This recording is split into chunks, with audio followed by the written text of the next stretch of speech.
Hello friends, AR stock market whisperers కి స్వాగతం. ఈ వీడియో ప్రత్యేకంగా సూజ్లాన్ ఇన్వెస్టర్స్ కోసం. కొంతమంది దీనిని ₹5 నుండి ₹7 మధ్య ధరలకు కొనుగోలు చేయగా, మరికొందరు తాము ఈ అవకాశాన్ని కోల్పోతామనే భయంతో FOMO ₹30 నుండి ₹40 వరకు ఉన్న ధరలకు కొన్నారు. ఇప్పుడు వారందరూ ఒకే ప్రశ్న అడుగుతున్నారు: సుజ్లాన్ ధర ఇంకా పెరుగుతుందా, లేదా మనం ఇక్కడ ఏదైనా తప్పు చేశామా అని. ఈ వీడియోలో మేము అతిశయోక్తులు చెప్పము మరియు భయాందోళనలు సృష్టించము. మనం ఇప్పుడు వాస్తవ పరిస్థితులు, వాటిలో ఉన్న నష్టాలు మరియు వాటికి సంబంధించిన భావోద్వేగాల గురించి మాట్లాడుకుందాం. డిస్క్లైమర్ ముందే చెప్తున్నా, ఇది ఎడ్యుకేషనల్ కంటెంట్ మాత్రమే. మేము SEBI రిజిస్టర్డ్ అడ్వైజర్స్ కాదు అని దయచేసి గుర్తుంచుకోండి. విషయంలోకి వెళ్దాం. ముందుగా ట్రూత్ యాక్సెప్ట్ చేద్దాం. సూజ్లాన్ ర్యాలీ యాక్సిడెంటల్ కాదు, స్కామ్ కాదు.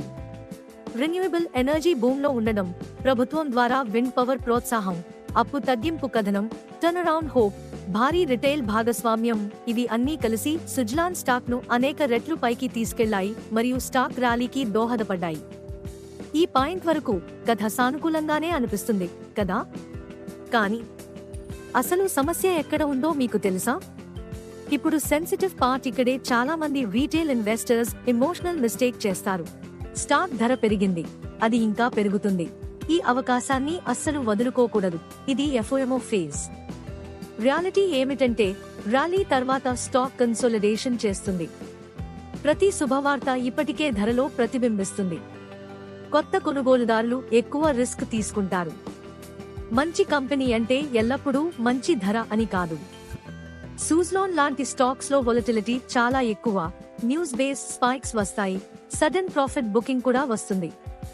ఇక్కడ ప్రాబ్లం ఏమిటంటే, రీటైల్ ఇన్వెస్టర్స్ అత్యధిక ధర వద్ద ఎంట్రీ తీసుకుంటారు, స్టాప్ లాస్ లేకుండా హోల్డ్ చేస్తారు, ఎమోషనల్ గా అటాచ్ అవుతారు. దీనికి ఫలితం పేపర్ లాస్, స్లీప్లెస్ నైట్స్, ఇప్పుడు ఏమి చేయాలి అనే గందరగోళం. సుజ్లాన్ ఒక చెడ్డ కంపెనీ అని చెప్పడానికి మేము ఈ మాటలు చెప్పడం లేదు, అలాగే మేము భయాందోళనలు సృష్టించడానికి కూడా ప్రయత్నించడం లేదు. అసలు విషయం ఏమిటంటే, రిస్క్లను అర్థం చేసుకుని ఆ తర్వాత నిర్ణయం తీసుకోవాలని చెబుతున్నా. ఇప్పుడు పెద్ద ప్రశ్న ఏమిటంటే, సుజ్లాన్కు రెండో దశ వృద్ధి ఉంటుందా?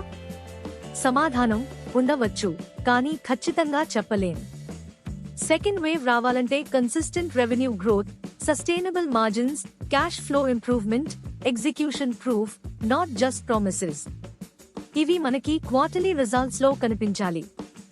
అవి లేకపోతే స్టాక్ టైం కరెక్షన్ లోకి వెళ్ళొచ్చు లేదా long consolidation phase.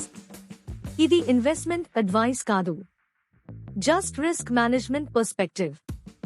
Already invested investors emotional decisions avoid చేయండి. పొజిషన్ సైజ్ చెక్ చేయండి, క్వార్టర్లీ నంబర్స్ ట్రాక్ చేయండి. న్యూ ఇన్వెస్టర్స్, మనం ఏదో గొప్ప అవకాశం కోల్పోతున్నావేమో అనుకోని ఎంట్రీ అవొద్దు. కరెక్షన్స్ లేకుండా చేస్ చేయొద్దు. ఒకేసారి పెద్ద మొత్తంలో పెట్టుబడి ప్రమాదకరం. ఫాస్ట్ ప్రాఫిట్ కన్నా క్యాపిటల్ ను ప్రొటెక్ట్ చేయడం ముఖ్యం. చాలా ముఖ్యమైన విషయం ఏమిటంటే, మీరు లాభంలో ఉన్నా లేదా నష్టంలో ఉన్నా తప్పు చేసింది మీరు కాదు. మార్కెట్ మీ భావోద్వేగాలను పరీక్షిస్తుంది. సూజ్లాన్ మన అందరి ఎమోషనల్ స్టాక్. సుజ్లాన్ ఒక అధిక రిస్క్, అధిక భావోద్వేగం, అధిక అస్థిరత కలిగి ఉన్న స్టాక్. ఆపర్చునిటీ ఉంది, రిస్క్ ఇంకా ఎక్కువగా ఉంది. డిసిషన్ తీసుకునే ముందు హోప్ కాదు, డేటా చూడండి. This analysis is purely for educational purposes. We are not SEBI registered investment advisors, so this should not be treated as a buy-sell recommendation. We do not intend to defame or target any individual or organization. Please do your own research or consult a certified advisor before investing. లోతైన పరిశోధన చేసి వాస్తవ ఆధారిత market అప్డేట్లను మీకు అందించడమే మా లక్ష్యం. ఈ వీడియో మీకు హెల్ప్ఫుల్ అనిపిస్తే లైక్ చేయండి, సబ్స్క్రైబ్ చేయండి, కామెంట్ చేయండి. AR stock market whisperers.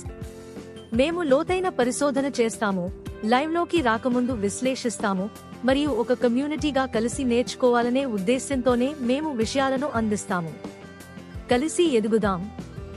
జై హింద్.